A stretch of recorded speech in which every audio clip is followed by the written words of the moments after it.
آج غزل کا دوسرا حصہ، دوسرا پارٹ، اور شاعر خواجہ حیدر آتش اسی غزل کو آج انشاءاللہ مکمل کر لیں گے۔ غزل کے آخر 3 اشعار ہیں، دیکھیے گا کہ برہمن کو باتوں کی حسرت رہی، برہمن کو باتوں کی حسرت رہی، خدا نے بتوں کا نہ گویا کیا۔ کہ برہمن جو ہے وہ ہندوؤں کی ذاتوں میں سب سے اونچی ذات ہے، جو ان کے مذہب پر ایک اعلیٰ مقام رکھتی ہے۔ مذہب کے حوالے سے وہ برہمن ہیں، پنڈت ہیں، تو وہ بتوں کے سب سے بڑے جو ہے نا وہ ان کی پجاری سمجھے جاتے ہیں۔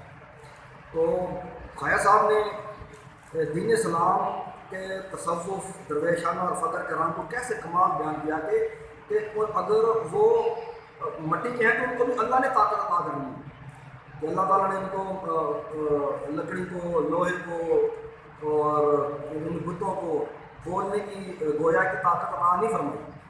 تو برہمن کو باتوں کی حسرت تمنا رہی اور خدا نے بتوں کو نہ گویا کیا۔ حسرت یعنی کہ نامکمل خواہش۔ اب یہاں اس کے ذہن میں ایک واقعہ بیان کیا جاتا ہے کہ اجمیر شریف کے بزرگ حضرت خواجہ معین الدین چشتی اجمیری رحمۃ اللہ علیہ، وہ جب پرتھوی راج کے زمانے میں ہندوستان تشریف لائے دین اسلام کے پرچار کے لیے، تو اب جس علاقے میں آپ نے قیام کیا وہاں ابھی چند دن شروع اوائل کا زمانہ تھا ان سے اپنے، تو وہ آپ وضو فرما رہے تھے کسی بت خانے کے قریب، آپ وضو کر رہے تھے، تو ایک کم سن ایک بچی جو ہے، ایک چھوٹی بچی تقریباً 8-10 سال شاید اس کی عمر ہو، وہ اپنے ایک بڑے پلیٹ میں تھال میں مٹھائی لڈو لے کر آئی، جیسے وہ ہندو چڑھاوے چڑھاتے ہیں، اور اس نے اس کے ماں باپ نے بھیجا ہوگا بچی کو، بچی جو ہے وہ چھوٹی لڑکی وہ تھال میں لڈو لے کر آئی اور بت کے سامنے ایسے رکھے کہ یہ ماما پاپا کہتے ہیں کھا لو، لے لو۔ تو حضرت خواجہ صاحب جو ہے نا، خواجہ معین الدین چشتی اجمیری رحمۃ اللہ، آپ وضو فرما رہے تھے، تو آپ نے اس منظر کو دیکھا اور آپ وضو کرتے ایسے پانی پھینکا ہے اور بت سے کہا کہ تو کھاتا کیوں نہیں ہے؟ یہ بچی کہہ رہی ہے، تو جیسے وہ فرمان ہے کہ بعض اللہ تعالیٰ کے بزرگ اللہ تعالیٰ کا اتنا قرب حاصل کر لیتے ہیں کہ وہ بولتے ہیں تو ان کی زبان میں اللہ بولتا ہے، ان کا حلقوم جو ہے نا عبداللہ بود، کہ جیسے اللہ تعالیٰ ان کے گلے میں اللہ تعالیٰ بولتا ہے، تو وہ پکڑتا نہیں ہے وہ اللہ پکڑتا ہے، وہ چلتا نہیں وہ اللہ چلتا ہے۔ بعض اللہ کے بزرگ اتنے اللہ تعالیٰ کا قرب حاصل کر لیتے ہیں کہ ان کا چلنا پھرنا بھی اللہ کا چلنا پھرنا ہوتا ہے۔ تو خواجہ صاحب نے کہا بت سے کہ تو کھاتا کیوں نہیں ہے؟ وہ بت دائیں ہلا بائیں ہلا، اس نے اپنا ہاتھ آگے بڑھایا، ایک لڈو اٹھایا اور اپنے پیٹ میں ڈال لیا۔ وہ بچی بڑے خوش ہے، کچھ چھوٹی عمر ہے، ناسمجھ کی عمر، اس کو پتہ نہیں کیا واقعہ پیش آ گیا، یہ تو اس نے تو یہ تو کمال ہوگی، یہ تو کرامت ہو گئی۔ وہ بچے گھر جاتی ہے تو ماں باپ نے پھر لڈو گنے ہیں، 1 2 3 یہ 10 ہو، بچہ ایک لڈو کہاں وہ تو ہمارا بھگوان کھا گیا۔ بچہ جھوٹ بولتے وہ تو نہیں کھا سکتا، کیوں نہیں کھا سکتا، وہ تو کھا گیا۔ ماں باپ اس کو مارنے والے بچے، پاپا آپ نے مجھے جھوٹ بولنے کی تربیت نہیں دی، میں سچ کہہ رہی ہوں، وہ تو بھگوان کھا گیا، وہ تو میں نے تو نہیں لیا، وہ بابا جی سے پوچھ لیں۔ جب اس نے بابا جی کا نام لیا نا، کون تھے بابا جی؟ ہاں میرے ساتھ چلو۔ والدین آئے تو کہ یہ بزرگ کہ وہ ہاتھ میں تھال میں پلیٹ میں لڈو ہیں، وہی اب ایک کام ہے، پہلے 10 جب 9 ہے، تو انہوں نے سامنے پلیٹ رکھا کہ یہ کیا معاملہ ہے، ہمارے بھگوان تو کھاتے نہیں ہیں، کہ یہ کیسے ہو گیا؟ اگر ہم کہتے ہیں ہر دفعہ کہتے ہیں اگر میں کہوں تو بچی کے کہنے پر کیسے کھا لیا اس نے؟ اگر میں کہوں، بچی کا والد کہتا ہے اگر میں کہوں کہ بھگوان نے کھا لے لڈو، تو بزرگ نے کہا کہ اے بت، کہ اسے وہ آپ نے بت کہتے بھگوان نہیں کہتے، کہ اے بت تو نے، اے مورتی تو نے پہلے کھایا تھا پھر کھا لیا۔ اس نے پھر ہاتھ بڑھایا، دائیں ہلا بائیں لے تو اٹھایا، وہ ہاتھ کر لیا۔ اب تو پہلے بچی تھی نا سمجھ، اب اس کے ماں باپ نے دیکھ لیا اور علاقے میں پیٹ کا ڈھنڈورا پٹ گیا اور شور شرابہ مچ گیا جناب، اور شور ہل ہو گیا ہاتھ پر سے، اور لوگ آئے اور جوک در جوک، اور ایسی کرامت ہوئی کہ نہ جانے کتنے لوگوں نے اس پہلے دن لوگوں نے کلمہ پڑھ کے مسلمان دار اللہ۔ یہ بزرگ کرامات ہے کیا کہ اللہ نے بزرگوں سے کہا، اور برہمن کو باتوں کی حسرت رہی۔ اب اس کے ذہن میں ایک اور واقعہ سناتا ہوں آپ کو۔ حضرت عیسیٰ علیہ السلام مردوں کو زندہ کر دیا کرتے تھے، مردوں کو، اس کا قرآن پاک میں ذکر ہے، عیسیٰ علیہ علیہ السلام مردوں کو زندہ کر دیا کرتے تھے، اور کوڑی جو جن کے جسم پر کوڑ کا مرض ہوتا، سفید نشان آپ ہاتھ پھیرتے وہ ٹھیک ہو جاتا.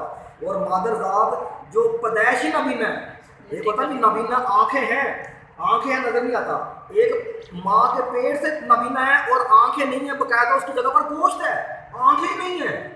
بات ہو گئی، ان آنکھوں کی جگہ پر گوشت ہے. تو آپ علیہ السلام مٹی کی گولیاں کر کے یہاں رکھتے، ہاتھ پھیرتے، ایسے ہاتھ نیچے نکلتے تو آنکھیں چمکتی نہیں ہو جاتی. عیسیٰ علیہ السلام کی جو پیغمبر کے معجزے ہیں، تو جب آپ دنیا سے گئے، نبی علیہ السلام ہمارے آخری پیغمبر کا زمانہ آیا، آپ دنیا سے گئے، زمانہ گزر گیا، 500 سال کا زمانہ گزر گیا. حضرت شیخ عبد القادر جیلانی کا زمانہ آیا. سارے کو سبحان اللہ، سبحان اللہ. حضرت شیخ عبد القادر جیلانی حسن اور حسینی رضی اللہ تعالیٰ. آپ کا زمانہ آیا تو لوگ جو نا کچھ کرسچن تھے آپ کے پاس آ گئے، حضور دیکھو آپ ہمارے نبی، یعنی کرسچن کا اپنا تعلق اس طرح سے بتاتے ہیں، حالانکہ اس طرح ہمارے پیغمبر ہیں. ہمارے نبی تو مردوں کو زندہ کر دیا کرتے تھے، تو تمہارے نبی نے کون سا مردہ زندہ کیا؟ اب اس نے سوال کر دیا تمہارے نبی.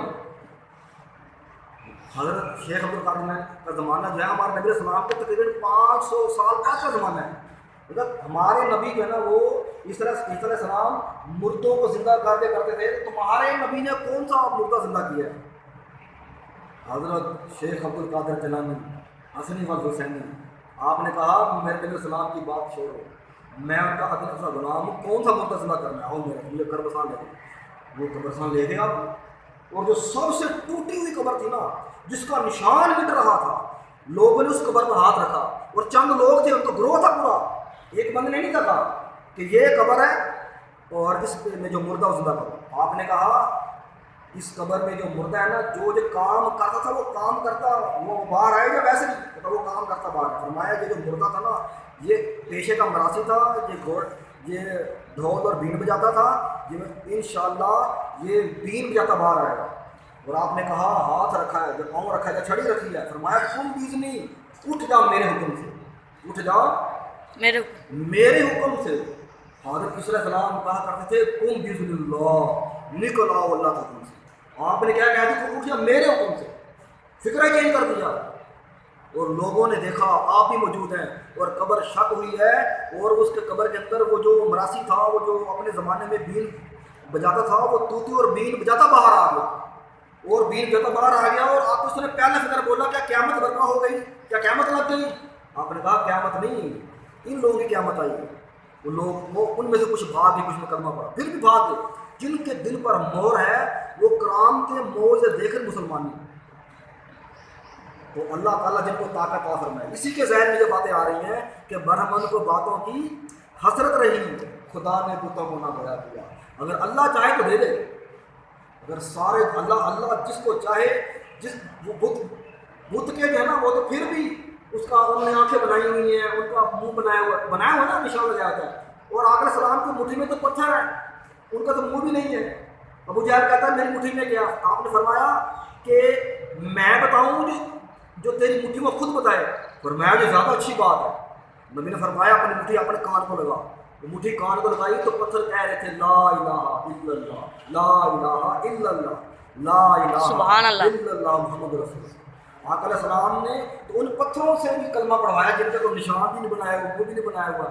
اور وہ بتوں مورتیں بنائی ہوئی ہیں ہندوؤں نے، ان کی آنکھیں ہیں، چہرہ ہے، جو بھی بنایا ہوا ہے. کہاں بولنے کی طاقت؟ میرا رب جس کو چاہے. قرآن پاک میں ہے یہ کہ ہمارے ہاتھ بولیں گے، ہمارے پاؤں بولیں گے، ہمارے جسم کے اعضاء بولیں گے.